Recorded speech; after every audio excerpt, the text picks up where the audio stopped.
Pues muy buenas noches. Muchas gracias, bienvenidos, gracias por quedarse. Como le gustaba iniciar a San Ignacio cuando comenzaba alguna oración, que todas nuestras intenciones, acciones, operaciones sean para tu mayor gloria, Padre. Que lo que podamos expresar, sentir, lo que tu Espíritu nos conceda, que al hablar del Evangelio según San Marcos, lo que queremos es conectar con tu Hijo. Al preguntarnos, como se preguntaba también Marcos, ¿quién es Jesús? Por lo menos esta pregunta quedaba muy clara en la primera parte del Evangelio. Es que nosotros también al preguntarte, Jesús, ¿quién eres? ¿Cómo eres? Esto nos lleve a creer más en ti, a querer creer más en ti y a actuar como tú hacías. La primera exposición de hoy, quiero solo dar una noticia pequeña sobre el Evangelio. Después me parece que lo más lindo para hoy y otros días es ponernos a leerlo. No hace falta que para eso hayan traído ya la Biblia acá. Les voy a dar un guioncito de los capítulos. Que luego en casa puedan sí tomar el Evangelio de Marcos y leerlo. Ojalá no se aburran en la primera lectura o no sientan que, bueno, ya lo leí, porque no es una novela sobre la cual luego ni en una tertulia, ni en un grupo, ni por ahí haya que dar un eco o un examen de a ver qué me pareció. Es algo mucho más profundo, porque el mismo cómo Marcos hizo este relato y esta narración sobre Jesús tiene ya un encanto y una sabiduría y una entraña tan especial que nos puede ayudar mucho a activarnos, a volver a leerlo, a gustarlo más, a sentirlo más profundamente. No existía un relato, narración sobre Jesús. Si nos ponemos en los años más o menos 64 de nuestra era al 70, 64 es cuando se cifra que por la persecución del emperador Nerón a los cristianos en Roma, a los que además les hace culpables de que un incendio de la ciudad de Roma destruía casi 3/4 partes de la ciudad, para hacer así abominables a los cristianos como los causantes.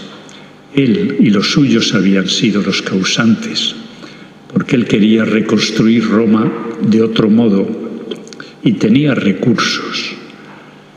Esos recursos podrían haberse dedicado a otras cosas. Pero el caso es que ya año 64, año más, año menos, ahí es martirizado San Pedro y San Pablo.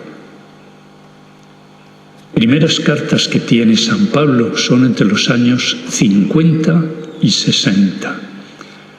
O sea que esa década pues está a 30 años después de que Jesús fuera crucificado y resucitara. Esto quiere decir que el género literario carta, el estilo de carta por lo menos de las 7 primeras de San Pablo, más autógrafas de él, ahí él exponía lo que vivía, lo que quería comunicar a otros en sus viajes, lo que después de haber fundado comunidades quería recordarles. Nunca él dijo que eso eran evangelios, eran sus cartas, que se reprodujeron mucho, se hicieron muchas copias, llegaron a muchos lugares. Pero no existía ninguna narración, ningún relato. Es a partir de esos años 64, causas, pues una de ellas muy sencillita.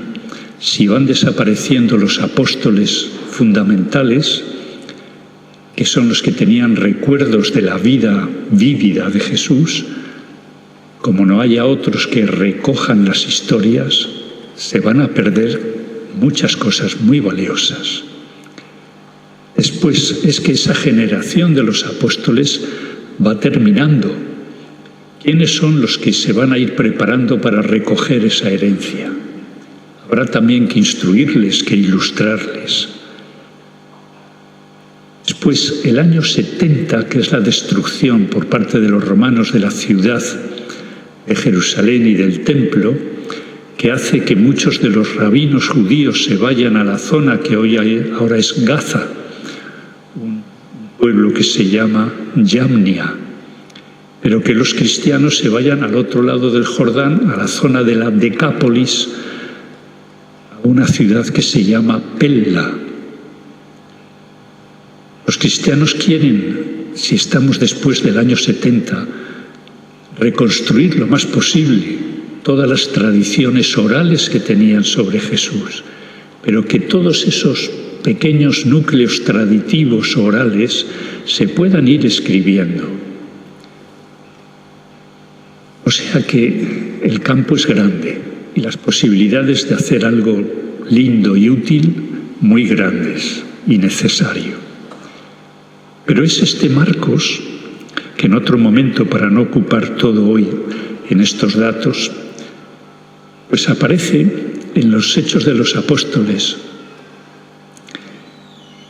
que había una mujer, María, que en su casa recibe a San Pedro cuando éste ha quedado libre milagrosamente de la cárcel donde Agripa le había encarcelado, el rey de Judea.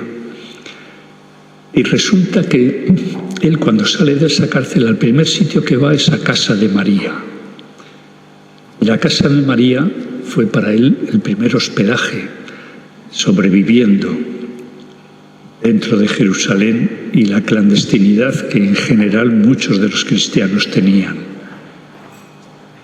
Pues resulta que esta mujer María tiene un hijo que se llama Juan, pero al que le llamaban Marcos. Marcos era un nombre en el mundo romano bastante común, pero en este caso es el sobrenombre de Juan.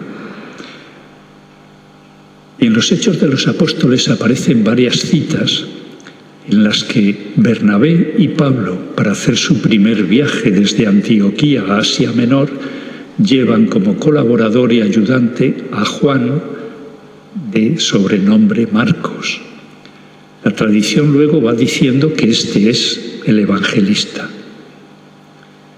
Cuando en un segundo viaje Pablo se va con Silas y Bernabé se va hacia Chipre, se lleva a nuestro querido Juan, apodado Marcos. O sea que ese tuvo contacto en los primeros momentos con el mundo pagano que se quería evangelizar. Primero desde Antioquía de Siria, que era la otra gran ciudad grande de evangelización después de Jerusalén, y en Egipto después de Alejandría. Bueno, pues aquí tenemos la genialidad de este evangelista, que podremos ir diciendo más datos de tradición posterior del siglo II, que tienden a decir que este fue el evangelista. Le llamaremos siempre Marcos. Este recogiendo, buscando, reuniendo pequeñas unidades de tradiciones orales, que alguno diría, ¿qué recogía? ¿Cuentitos? Recogía vivencias de los apóstoles que habían tenido con Jesús. Recogía parábolas de Jesús, que algunas podían estar ya unidas en pequeñísimas colecciones. Reunía también otras unidades traditivas que se suele llamar, que es un conjuntito de milagros, o un conjuntito de algunas diatribas que ha tenido ahí con fariseos, escribas, composiciones, colecciones muy chiquitas, agrupaciones de ellas. Todo eso él lo busca. Normalmente él no es un solitario, vive en una comunidad, tiene también relaciones con otros. Se supone que él en la zona siro-palestina ha podido conocer, si él vivía, si la casa de su madre estaba en Jerusalén, ahí ha podido conocer el primer relato que incorpora su evangelio, que es el relato de la pasión de Jesucristo. Y él ha podido conocer más de cerca tradiciones que conserva la comunidad cristiana de Jerusalén. Pronto se le identifica con un discípulo de Pedro, que pudo estar en Roma cuando a Pedro le martirizan. Otros también le identifican como, en una carta de San Pablo, que dice, si Juan, apodado Marcos, llega a la comunidad de ustedes, a Colosas, recíbanle bien. Es persona de total confianza, porque lo conoció en aquel primer viaje. Una carta de Pedro, la primera de Pedro, dice, este fue mi hijo querido, dando a entender que fue su discípulo, su intérprete. Más tarde, ya en el siglo II, algunos decían, Juan, este apodado Marcos, fue el mejor intérprete de Pedro y estuvo también en Roma en los últimos años, cuando todo lo de Nerón y el martirio de Pedro y de Pablo. Un gran trabajo, cómo ir dando prioridades a todos los materiales, tradiciones orales, lo fundamental, y otras más chiquitas que podrían llegarle ya escritas, o lo que él ya iba escribiendo. Al principio se escribían los rollos en los papiros, pero pronto los cristianos empezaron a utilizar los códices. Eran ya como libros, eran como encuadernaciones de hojas. La estructura que hace de todo su escrito, de toda su narración, de todo su relato, es admirable. Mateo y Lucas toman esa misma estructura y Juan en algunas partes también la sigue.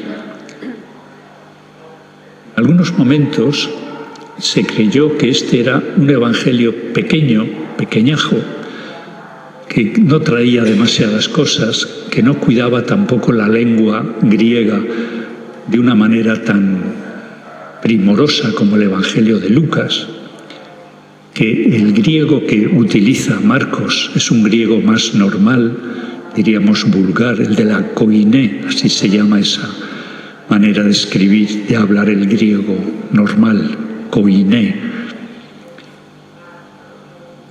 Y que tampoco, sabiendo que existían ya en Grecia y en Roma biografías de personajes ilustres, y políticos y militares y otros sabios, tampoco quiso adoptar el modo de hacer una biografía para aplicarle a la vida de Jesús, aunque tiene rasgos que uno podría decir, esto es un tanto biográfico. Pero es una novedad, el relato. La palabra génesis significa relato, que Marcos organiza, es una auténtica novedad. Nos vamos a ir encontrando con ello. Lo que más les deseo es que yo no les inunde de palabras, ni de explicaciones, ni de guiones. Lo que más les deseo es que ustedes lo lean. A lo mejor algún día podamos decir, no podemos leer otra cosa, porque llevamos ya unas semanas que lo único que leemos es el Evangelio de Marcos. Pues es lo que hay que empaparse, es lo que hay que sentir y gustar, que Ignacio decía cuando animaba y motivaba a orar. Nuestro evangelista quiere entregarnos a Jesús. Nuestro evangelista en la primera parte, miren, el Evangelio de Marcos se puede agarrar como un libro y por la mitad, justo por la mitad, capítulo 8, versículo 31, ahí termina la primera parte y comienza la segunda parte. Capítulo 8, son 16 capítulos. 8:31 es casi la mitad del capítulo 8. Es bastante distinto cómo Marcos organiza esa primera parte, qué tipo de lenguaje, qué tipo de expresiones, de cómo organiza la segunda parte. Lo iremos viendo. Hoy les doy también una guía muy chiquita, como para que ustedes al leer los 4 primeros capítulos, después lean la guía y digan, caramba, pues se parece. Y en la guía parece que Paco ha querido poner algunas cosas que se resaltan. No las resalto yo, las resalta la tradición de quienes han estudiado mucho este Evangelio tan precioso. ¿Y qué quiere entregarnos con este Evangelio Marcos? Pues a Jesús, para que lo amemos como Él amaba. La verdad más completa sobre Jesús. Y Marcos ahí resulta un redactor creativo, provocador, que cuenta hasta detalles que otros no podían saber, y cuenta por primera vez cosas que él tiene como materiales, como fuentes. Después Mateo y Lucas tendrán la fuente Marcos, pero van a tener otras fuentes de otros relatos, de más milagros, de más palabras de Jesús. Se puede decir, ya estaba el camino hecho por Marcos. Les resultó más fácil a ellos, que no se tuvieron que inventar ni un esquema, ni un conjunto, ni un comienzo, ni un final. Y que más al estilo de las biografías, Mateo y Lucas ponen siempre algo, 2 capítulos al menos, sobre la infancia de Jesús. Sin embargo, Marcos no comienza con infancia de Jesús. Vamos a ver cómo comienza. Esto quiere decir que ahora sí que los que están un poquito más cerca pueden llevar hojas a todos los demás. Una hoja por ambas caras.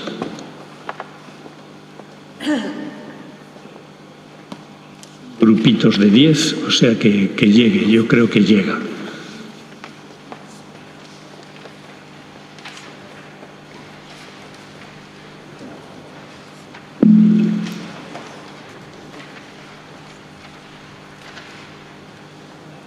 Miren qué notable cómo empieza.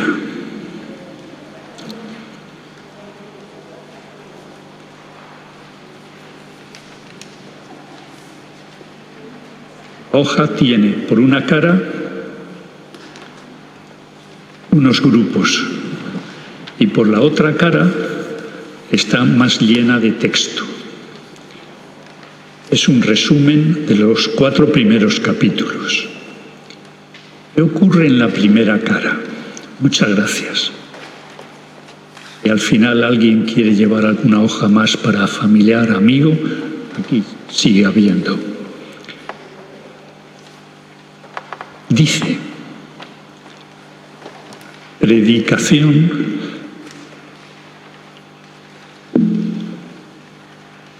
Evangelio según Marcos. Lo primero, el título. Marcos, capítulo 1, versículo 1. Esta es la gran síntesis del Evangelio. Comienzo del Evangelio de Jesucristo, Hijo de Dios. La palabra comienzo, que algunas veces la traducen por principio, es que lo que va a ser el Evangelio se inicia acá Y él no oculta nada, no hace nada extraño, no dice, yo me guardo noticias. No, este es el comienzo de este Evangelio, el primero que yo les entrego a ustedes para que se pregunten quién es Jesús y a la vez se dejen atraer y seducir por él. Comienzo del Evangelio. La palabra Evangelio en griego, eu, que significa bien, bueno, angelon, que es noticia, buena noticia, era algo que ya se conocía en el mundo greco-romano. Un evangelion significaba pues que te llega una noticia buena de tu familia, que ha habido una victoria y entre los militares enseguida, entre los soldados, se corre la buena noticia, que ha habido un buen negocio o una buena actuación, ahí va un evangelion. Entonces, tomado eso y dándole un sentido mucho más profundo, muchísimo más profundo, pero reconociendo que va a ser una buena noticia, pues aquí está esta narración. Esta narración es un evangelio. Y alguien dirá, pero tiene mucha letra.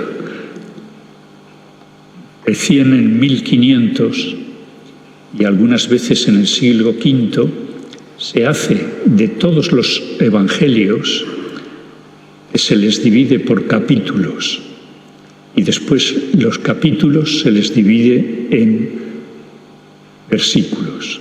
Esto no estaba al comienzo y tampoco así escribe Marcos ni los evangelios primeros. Es una redacción corrida, o sea que se dificultaba poder decir, y los milagros primeros que Jesús habla pues están después o antes de las parábolas, pues hay que agarrar y empezar a ver todas esas hojas. Ya no eran papiros ni eran los rollos, pues hay que tomarse su tiempo y aprender a ver dónde está, porque no había puntos y apartes, no había secciones que delimitaran, lo cual es interesante ver cómo el mismo Marcos va dando después pautas, pistas, como diciendo, esto es una parte, esto es otra parte, y tiene frases que son pequeños resúmenes, que son como pequeñísimos sumarios.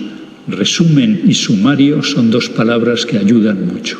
Esto es un resumen, quiere decir a partir de aquí viene otra cosa. Esto es un pequeño sumario, quiere decir a partir de aquí vienen otras acciones. Este es el comienzo del Evangelio, de Jesucristo, Jesús el Cristo. Cristo en griego, si hubiera sido escrito en hebreo, hubiera dicho de Jesús Mesías, Hijo de Dios. El título Hijo de Dios va a atravesar todo este Evangelio, pero de una manera muy sencilla, como muy tenue. Y es admirable ver que cuando Jesús expira en la cruz, después de haber entregado su espíritu al Padre, el centurión romano que está al cargo de ese grupo de soldados que han acompañado a Jesús en toda su vía pública, vía cruces, que le han crucificado y que esperan a ver si muere, si no muere, porque si no muere le tienen que cortar las piernas como a los otros dos que crucificaron con él, pero le encuentran que ya ha muerto. Pero cómo muere y cómo ha sido el comportamiento de Jesús en todo ese procedimiento hace que el centurión romano exclame, realmente este es Hijo de Dios. Ahí está la gran confesión de fe que cierra el Evangelio que abre aquí. Hijo de Dios, Jesús, el Mesías, el Cristo, el Hijo de Dios. Sigue diciendo, ya estamos en el versículo 2, conforme a lo escrito en el profeta Isaías. La verdad es que aquí se van a encontrar con dos líneas del profeta Malaquías y tres líneas del profeta Isaías. Mira, envío mi mensajero delante de ti, el que ha de preparar tu camino. Y después Isaías, la voz que clama en el desierto, preparen el camino del Señor, rectifiquen sus sendas. Esto tan chiquito está indicando, hay conexión con los profetas del Antiguo Testamento. Por lo tanto, ni el mismo comienzo del Evangelio, Marcos se lo inventa con algunas ideas suyas, engarza con los profetas del Antiguo Testamento que ya prevén que viene el Señor y que hay que prepararle el camino. Entonces aparece Juan el Bautista en el desierto proclamando un bautismo de conversión para el perdón de los pecados. Después caímos en la cuenta de que no era él el que perdonaba pecados. Los pecados ahí, en ese bautismo, se confesaban, pero él siempre dijo, es el que viene, el verdadero Mesías, el Cristo, el que sí perdona. Mucha gente acudía a él de toda la región de Judea, todos los de Jerusalén, y eran bautizados por él en el río Jordán, confesando sus pecados. Juan llevaba un vestido de piel de camello y se alimentaba de langostas y miel silvestre. Y proclamaba, no proclamaba yo soy, proclamaba, detrás de mí viene el que es más fuerte que yo, ante el cual no merezco inclinarme para desatar las correas de sus sandalias. Esto también tiene un eco bíblico que Marcos conoce, que significa el lugar, el puesto de cada uno. Este es el siervo que ha de anunciar. Yo os he bautizado con agua, pero él os bautizará con el Espíritu Santo. Cuando ustedes vayan leyendo se darán cuenta que apenas se nombra al Espíritu Santo en este Evangelio, así como en Juan se nombra mucho y de maneras admirables. Pero muchas veces por debajo de lo que Marcos está relatando está el Espíritu Santo. O sea que cuando vayan leyendo, acostúmbrense un poco a leer, diríamos, lo que hay, lo que pasa, lo material, e intuir que hay una lectura segunda por debajo, probablemente más simbólica, a lo mejor no tan clara como la material de datos, y tiene que ver con el Espíritu Santo, porque está ya previsto en este comienzo que es lo que Jesús va a hacer, bautizarnos en el Espíritu Santo. Esto forma parte de un prólogo que tiene 2 párrafos más, el bautismo de Jesús y las tentaciones en el desierto. De una sobriedad, de un esquematismo que algunas personas, después de que han conocido a Mateo y a Lucas, que lo hacen más, pues dicen, pero hombre, si es que este apenas dice nada. Acostumbremos a que muchas veces Marcos apenas dice nada, parece que apenas dice nada. Por aquellos días vino Jesús desde Nazaret de Galilea hasta donde está el Jordán, y fue ahí bautizado por Juan en el Jordán. Todo esto es, no dice nada más. En cuanto salió del agua, vio que los cielos se rasgaban, otra conexión con el Antiguo Testamento. Cuando Elías en el carro de fuego desaparece en los cielos se cierran, dando a entender que la gran profecía se termina. Ahora los cielos se abren, se rasgan. Propiamente el verbo griego que pone ahí no es que se abren como un telón, sino se abren casi dramáticamente, como diciendo, aparece nuevamente la palabra de Dios, aparece su expresión. ¿Quién es? ¿Qué es esa expresión? Evangelio de Jesucristo, Hijo de Dios, su palabra. pero no tiene que volver a repetirlo, ya se da por hecho, ya está dicho en la primera línea. Y vio que los cielos se rasgaban y que el Espíritu, como en forma de paloma, bajaba a él. Vino una voz de los cielos: tú eres mi Hijo amado, en ti me complazco. Esto, para quien lo lee por primera vez, puede decir: esto es muchísimo. Y solo en 11 líneas, versículos, ya ha citado 2 veces al Espíritu Santo. Tú eres mi Hijo amado. Y queda muy claro que la identidad de este Jesús, cuando Marcos muchas veces nos quiere dar datos de quién es Jesús, él mismo los necesita, que no ha conocido a Jesús. Pero si es un confidente y un discípulo y un testigo de Pedro, sí tiene todo lo que Pedro le ha querido comunicar.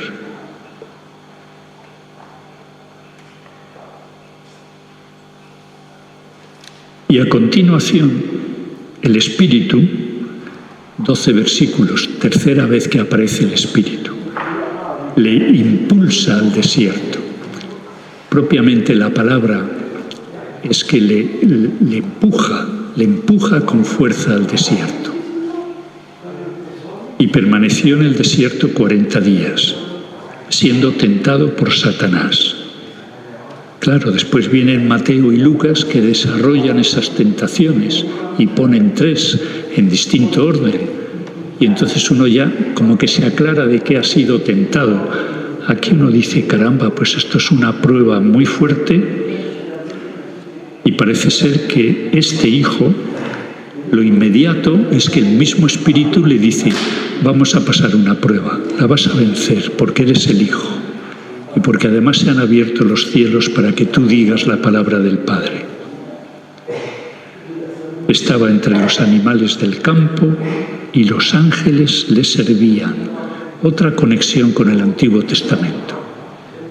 La presencia del Padre le cuida, le sirve, no le abandona y le fortalece. Cuando Mateo y Lucas desarrollan las tentaciones, se ve muy claro cómo Jesús está firme y está preclaro, valiente, utilizando el mismo Antiguo Testamento para rebatir y enfrentar y vencer al maligno.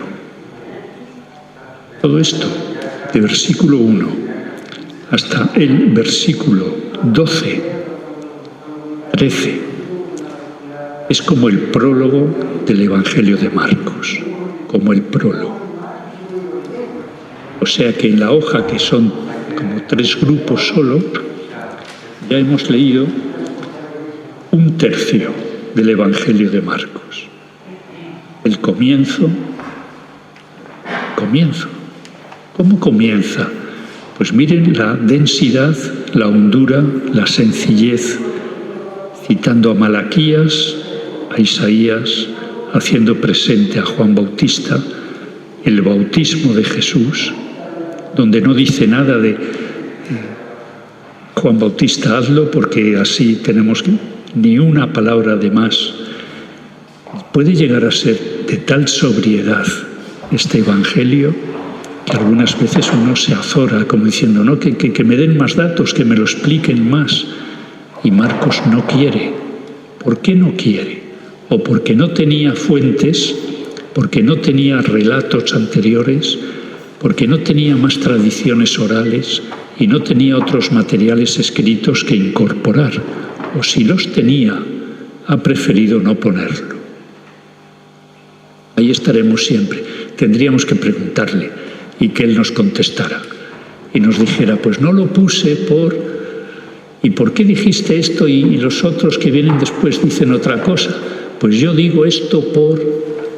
Pero no nos responde. Entonces aquí se abre la primera parte del Evangelio, que en la hoja síntesis, guión, dice: primera parte, del versículo 1:14, que leeremos ahora mismo, hasta el 8:30. La segunda parte dice 8:31 a 16:20. Ahí termina el Evangelio. Así de sencillo, 2 partes. Hay otros especialistas que en general dicen 2 partes, pero la primera parte ponen 7, 8, 9 secciones, en la segunda muchas más. A mí me ha parecido que esta es la que confluyen bastantes especialistas, es tan sencilla y tan útil, porque en la primera sección irrumpe el reinado de Dios. Es como Jesús empieza a predicar y a hacer y a llamar a sus 4 primeros discípulos. Y entonces el reinado de Dios, ¡fuaf! Si se han abierto los cielos, quiere decir que el reinado de Dios se va a expresar. Pues empieza irrumpiéndose esa expresión. Segunda sección, entre el 3:6 y el 6:6, es cuál es el misterio del reino, la esencia, la gracia, el sucundum, el aire del misterio del reino. Pues ahí van un capítulo entero las parábolas, que son poquitas. Los otros sinópticos pueden llegar a traer más capítulos de parábolas. Marcos solo trae un capítulo, el 4. Y después trae 3 milagros, el 5. Y ya en el 6 va a terminar esa sección con su primera visita a Nazaret y el envío de los apóstoles a misionar con lo que ya han aprendido de él hasta ahí. La tercera sección, aquí aparecen más cosas mezcladas, pero graduales. En esto es sensato Marcos, porque en la primera parte ha decidido ponernos el material, la comida, para que nosotros nos interesemos aún más por Jesús. Y el Jesús nos atraiga aún más. Y algunas cosas queden como picándonos, como diciendo, yo quisiera en esto saber, avanzar más. ¿Qué hay sobre esto? Porque te han surgido preguntas. Pues algunas de esas preguntas se responden en la segunda parte, con otros términos, incluso con otros lenguajes, con otras experiencias. La segunda parte es todo ese camino que Jesús hace como hijo de hombre. Él nunca se llamó a sí mismo Mesías, ni se ha llamado hijo de Dios. Se lo llama el centurión y se lo ha llamado Marcos en el comienzo. Después toda la semana de Jesús en Jerusalén, la 5ª sección, capítulos 11, 12 y 13. La 6ª sección es toda la pasión y unos poquitos versículos sobre la resurrección. Este es Marcos. Seguimos con la lectura. Dar la vuelta a la hoja, ¿qué es lo que se han encontrado? Pues que hemos leído una cita de Malaquías, de Isaías, Juan Bautista, bautismo y la prueba en el desierto. Algunas veces yo pongo prueba, no pongo tentaciones, sabiendo que son tentaciones. Porque no es una tentación en la que Jesús pueda caer. Es una prueba que va a vencer. Y la prueba, cuando la vence, implica que las 3 tentaciones las liquida. Entramos en la sección primera. Ministerio de Jesús en Galilea, versículo 14. Estamos ya en 9:15, o sea que yo les voy a dar tarea para que ustedes, entre este guioncito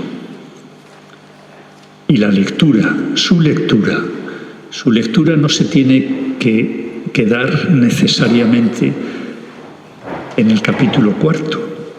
Puede ir al 5, puede ir al 6, si tienen tiempo y ganas pueden hacer la lectura entera.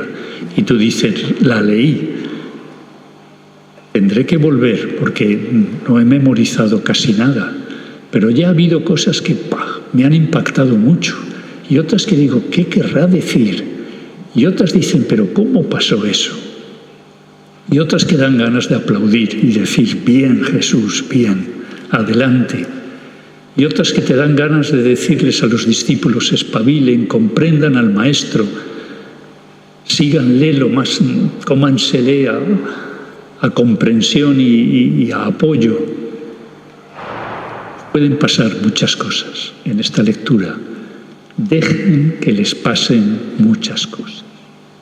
Y en lo que quieran ir escribiendo, porque sean preguntas, sean impactos lindos, sean cosas que querrían volver a ellas, reflexionarlas, comentarlas, traerlas aquí como preguntas o escribírmelas, iremos avanzando.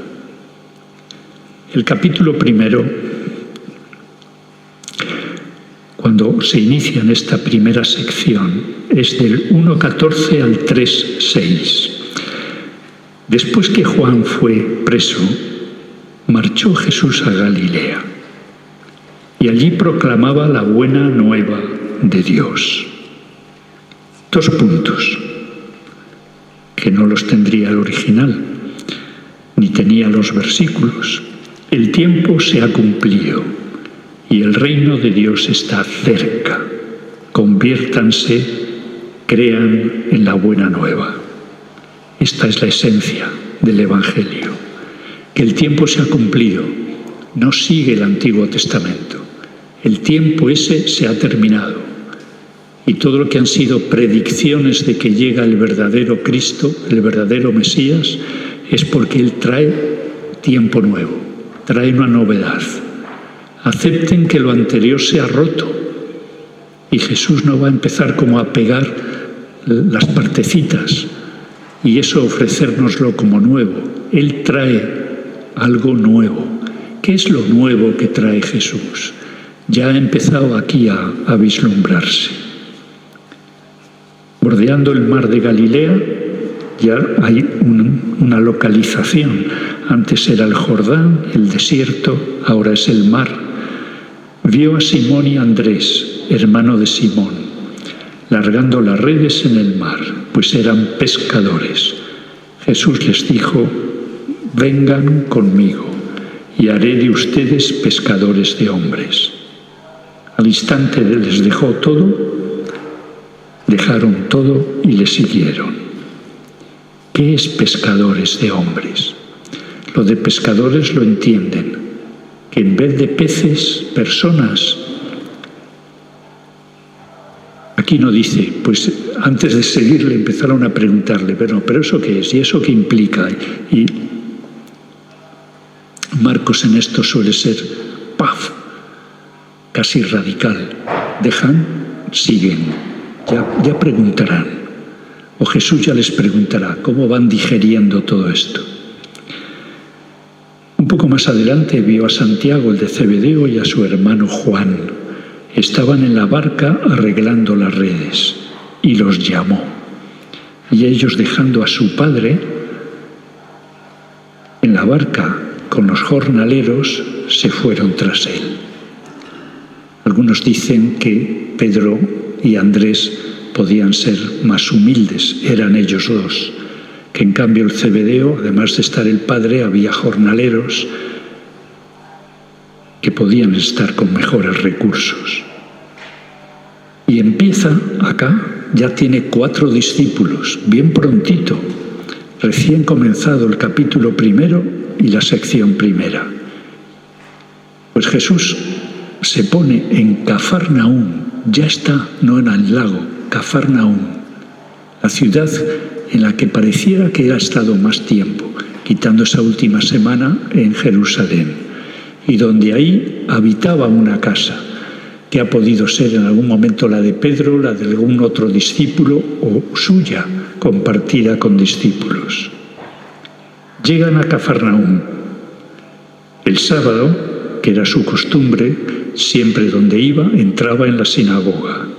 Se puso a enseñar. Primero, enseñar. Aquí no ha hecho todavía ningún milagro.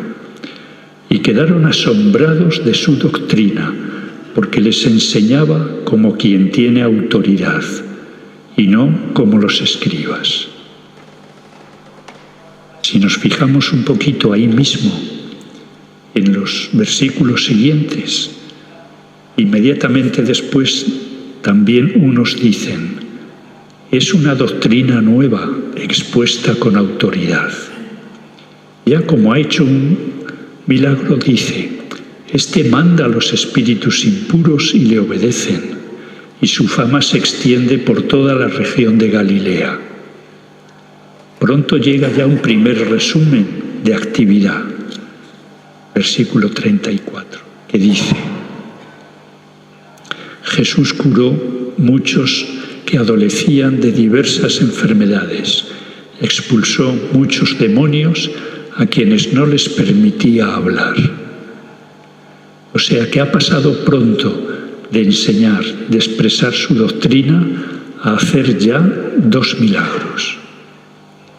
Y viene enseguida un resumen, que todo lo que predicaba y todo lo que enseñaba llegaba a mucha gente. Todo esto es lo que se suele llamar la jornada en Cafarnaúm, un día en Cafarnaúm. Enseña con autoridad. En la sinagoga hay un hombre poseído por un espíritu inmundo que se pone a gritar: ¿qué tienes tú con nosotros, Jesús Nazareno? ¿Has venido a destruirnos? Marcos sabe cómo Jesús después va a tratar a los espíritus malos, pero aquí no dice nada. Jesús de Nazaret, ¿has venido a destruirnos? Sé quién eres, dice un espíritu malo, tú eres el Santo de Dios. Esta denominación la pone aquí, nunca más la retoma Marcos. Jesús entonces le conmina a ese mal espíritu y le dice: cállate y sal de él. Esta misma expresión, cállate y sal de él, la van a encontrar más veces. Pueden apuntar cuándo se repite, qué pasa. Porque en un momento una expresión muy parecida se la dice también a Pedro, cuando Pedro le increpa a Jesús de una manera rara. De manera que el espíritu inmundo salió violentamente, agitando a aquel hombre. Todos quedaban admirados, pasmados, de tal manera que se preguntaban unos a otros: ¿qué es esto? ¿Qué es esto y qué es este? Una doctrina nueva expuesta con autoridad se repite. Manda a los espíritus malos y le obedecen. Se extiende su fama. Pero cuando ya sale de la sinagoga, va con Santiago y Juan a la casa de Simón y de Andrés. Y la suegra de Simón, que estaba con fiebre, le hablan de ella. Se acercó y tomándola de la mano, la levantó. La fiebre la dejó y ella se puso a servirles.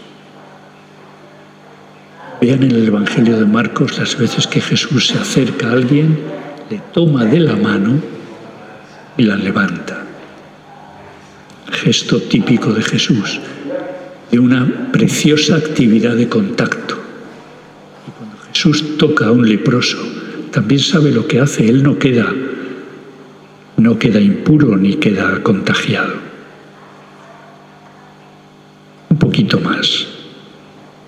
Resulta que terminan ese día, la jornada en Jerusalén, y al día siguiente, de madrugada, cuando todavía estaba muy oscuro, él se levanta, se fue a un lugar solitario y se puso a orar. Podría decir Marcos: Jesús oró muchas veces y no diga más. Pero Jesús, cuando ora, Marcos te vuelve a recordar y se fue a orar y estaba orando. Esencial en Jesús, ¿será esencial en nosotros? Pero entonces le echan en falta los mismos discípulos, le encuentran y Simón y compañeros le dicen: todos te buscan.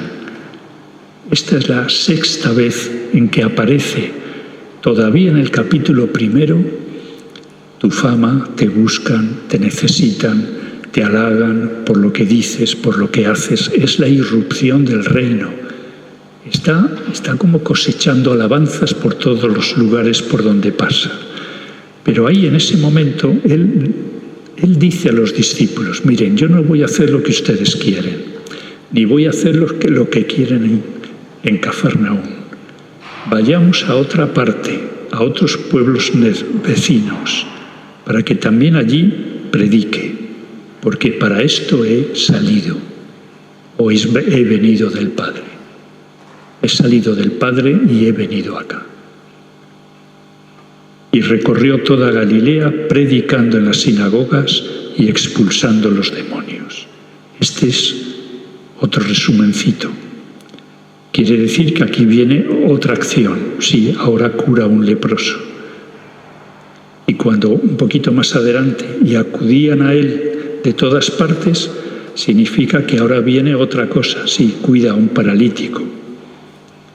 Se encontrarán en el capítulo 2 con la llamada a Leví, que era un cobrador de impuestos, un israelita vendido a los romanos, cobrando impuestos a los israelitas. Esa vocación de Leví solo la trae Marcos, porque después Mateo dice que no, que esa vocación es a un tal Mateo, y algunos han llegado a identificar a ese Mateo con el apóstol. Y Lucas no dice de Leví. O sea que la tradición de que se llamaba Leví, esta es una tradición propia de Marcos, que después los otros, Lucas y Juan, cotejan y no ponen Leví, ponen Mateo. Bueno, empezamos ya a ver que Marcos tiene sus cosas propias. A Leví también en el despacho de impuestos le dice: sígueme. Va a terminar el capítulo 3 con el versículo 6, en que él ha hecho otro milagro en sábado en la sinagoga. Y dice en el capítulo 3, versículo 6, aquí hay una referencia importante, porque aquí se termina una sección, la sección segunda, 3:6. En cuanto los fariseos salieron de la sinagoga aquel sábado, se confabularon con los herodianos, los cortesanos de Herodes, contra Jesús para ver cómo eliminarle. Esto es una audacia increíble de Marcos. O sea, que ni siquiera ha terminado el capítulo 3 y solo avanzado lo que hemos visto. Ya fariseos y herodianos deciden que hay que matar a Jesús. Esa campanita significa que son las 9:30. Se me ha hecho muy corto. Y yo mirándoles a ustedes la cara de interés que ponían, se me hacía más corto todavía. Pero no exageremos. Esta oferta tiene 4 miércoles más. Mi plan es seguir leyendo 2 o 3 capítulos en cada sesión. Si ustedes van leyendo por su cuenta, fenomenal, porque ya empezaremos a decir: ¿y esto por qué lo pone? ¿Y esto qué quiere decir? Muchas cosas de lo que van a ver en esta primera parte de los 8 primeros capítulos se responden en la segunda, de maneras peculiares, al estilo sobrio de Marcos. Pues les deseo de todo corazón que lo gusten, que lo lean. Y como el Espíritu Santo está en esto, quiere decir que el Espíritu Santo en esta narración, desde este relato, se va a conectar con ustedes y les va a inspirar fe, confianza, preguntas, dudas, desconciertos, atracciones. E imagínense, bueno, es difícil imaginarse, pero si nos pudiéramos imaginar que somos los primeros discípulos que queremos seguir a Cristo. Para algunos este Evangelio era lo inmediato para contarles a personas nuevas, en general paganos. La mayoría de las veces este es un Evangelio que se utiliza para los paganos que quieren conocer a Jesús y convertirse a Jesús. O sea que es un Evangelio como de primer nivel de catecumenado, por así decir. Mateo y Lucas pareciera que pueden dar más información y problemáticas que es ya para catecúmenos más avanzados. Pero si nos imaginamos que somos los primeros, pero ¿cómo este hombre en tan poco ha dicho tanto? Yo lo tengo que volver a repasar. Y esto que he escrito entre los años 64 y 70, y ya años 64 han matado a Pablo y a Pedro. Y las cartas de Pablo se han terminado de escribir, las que él escribió autógrafas el año 60. Bueno, o sea que estamos en manos de Marcos. Recién entre el año 80 y 85 aparece el Evangelio de Mateo. 20 años, 10 años, 15 años después que este. Y recién el Evangelio según San Lucas aparece años 85-90 y el de Juan 90 pasados. O sea que estamos con una primicia de la vida cristiana. Estamos con una primicia. Bendito sea Dios. Mañana ya estamos celebrando la Asunción de María.